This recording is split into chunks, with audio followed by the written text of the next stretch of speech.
Daily check-in. Today is Wednesday, July 22nd. As you can see in the background, I'm not in my usual little focus room box, but I'm actually at home today because I didn't have time earlier to do it. So, yeah, a little bit of a different setting. And one idea that I think would be interesting to go over is this concept of momentum. And this is something that many people have already discussed, and it's something that probably most people are somewhat aware of, but especially today and especially recently, I've developed a much deeper understanding of how momentum looks like in the day-to-day, how it actually impacts your life. And this is also in part why I'm such a big fan of having very, very solid routines and taking some time and taking some effort to optimize your routine over time.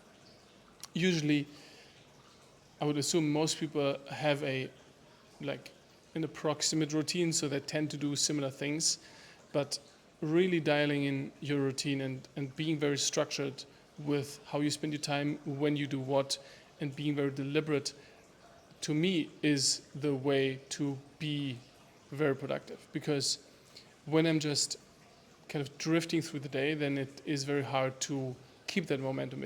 It's hard to keep this forward movement.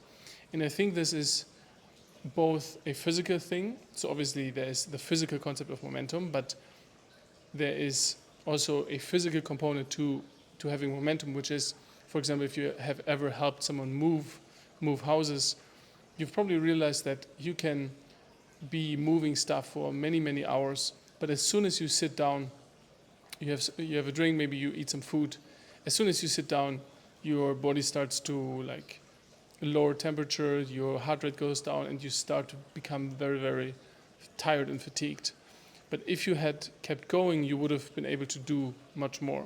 And I think this is kind of the key to understand that momentum is very fickle. So if you break your momentum, it goes away very quickly. But when you have it, it is also not that difficult to maintain it. So it's kind of a very narrow line where it is very easy to lose it, but it's also not that difficult to maintain it. It just takes deliberate effort. And in addition to the physical component, there's obviously the mental component. So mental momentum is very real, and it is not just within your day, but within your week, your month, and overall your life. So if things are going well, if you are making progress, things are moving forward, you are seeing opportunities that you're able to leverage, then you start to see the momentum. You start to see, okay, what I'm doing is working, and you will be kind of reinvigorated by doing the work because you're seeing it pay off. And I think this is the most powerful aspect of it, because you can maintain that, and you can basically, once you start winning, it's much easier to keep winning. But when you're still in the stage where you're coming up, it is very hard to get to the point where things are clicking, where you're making progress and moving forward. And so my big takeaway, basically there are two things that I think are interesting to share. The first one is, once you have momentum, I think you should do whatever you can to maintain that momentum and really be very careful of things that break your momentum. So, for example, if you're working on something and things are going well, for example, you're closing clients or whatever business you're in, or even if you're working for someone else, if you see things are moving forward, you're making progress in your projects, you are improving, you're starting to see that your skill set is evolving. If you then take a weekend and you're partying on Friday and Saturday, Sunday, you're just out and you don't train and you're just out of your routine, you lose that momentum and you have to rebuild it on Monday. And I'm not saying that you should never rest, but being very deliberate with rest and being very careful that when things are moving, to keep things moving. This doesn't mean to work 10 hours on the weekends, 10 hours a day on the weekends, but it means if, for example, things are going well, then on Saturday when you wake up, stay in your routine, don't wake up late, do some work. Doesn't mean you work the whole day, you take some time to rest, but you wake up and instead of starting the day with content consumption and eating eating food and just basically being passive. You start the day doing some more work, maybe planning for the next week, maybe starting to work on a side project, and just doing a little bit of extra work on the weekend so you can continue this forward movement. And then same on Sunday, you do the first few hours of the day, even just 2-3 hours of work, of focus, you get back into this mode, and then the rest of the day you do stuff that you enjoy. But this way you carry this momentum forward, and this makes it easier. So this is basically a small sacrifice, but it pays off immediately, because then on Monday you're not starting from scratch again, but you are moving forward, you're maintaining that momentum.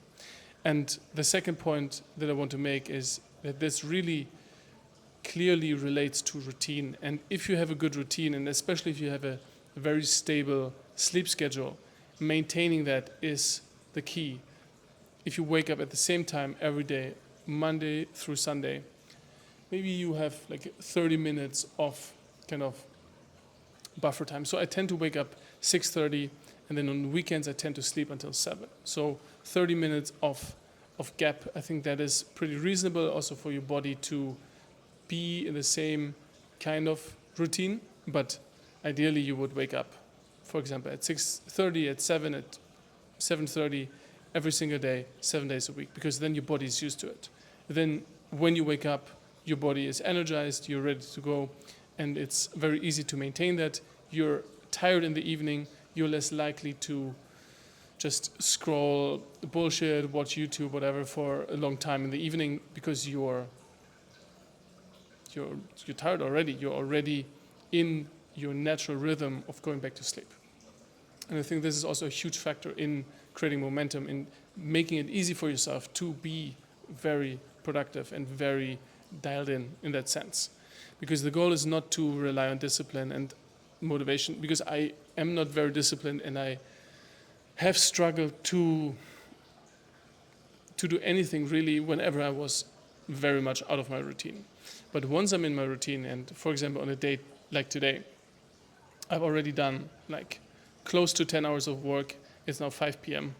and I'm not close to 10, like probably 9 hours of work today, and then I have 2.5 hours of calls starting in 15 minutes. So today will be almost a 12-hour workday, but not because I'm forcing myself, not because I'm pushing super hard, or not because I'm using discipline, but because I've set some foundations, I've set some things in place.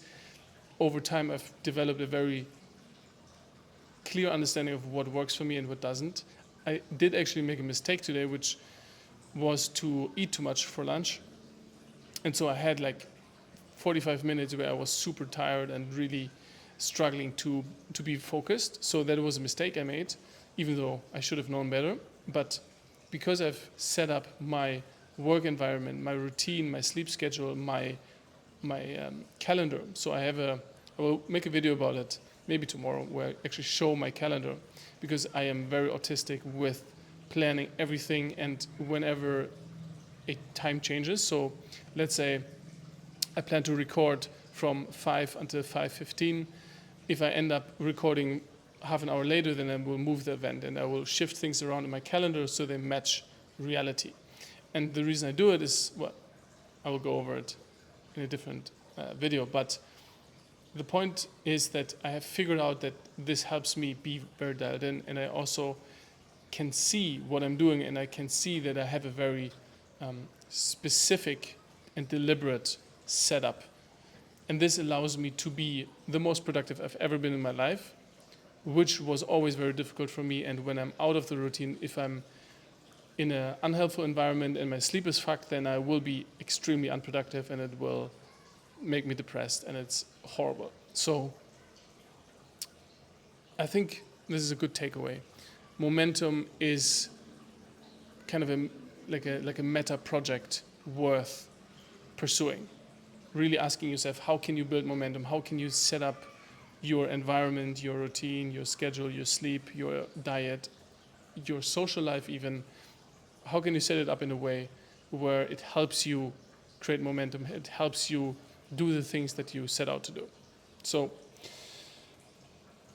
those daily check-ins, like, the point is not to really explain stuff, but I guess what I will be doing and what I've been doing now and also yesterday is just to explore the stuff that I'm thinking about, the insights that I'm getting and share them with you. And kind of developing ideas and developing concepts and learnings that I'm having as I'm experimenting toward the goals that I have. So that's it for today. 10 minutes only. So I think that's more reasonable than yesterday's 16 minutes. And I will see you tomorrow.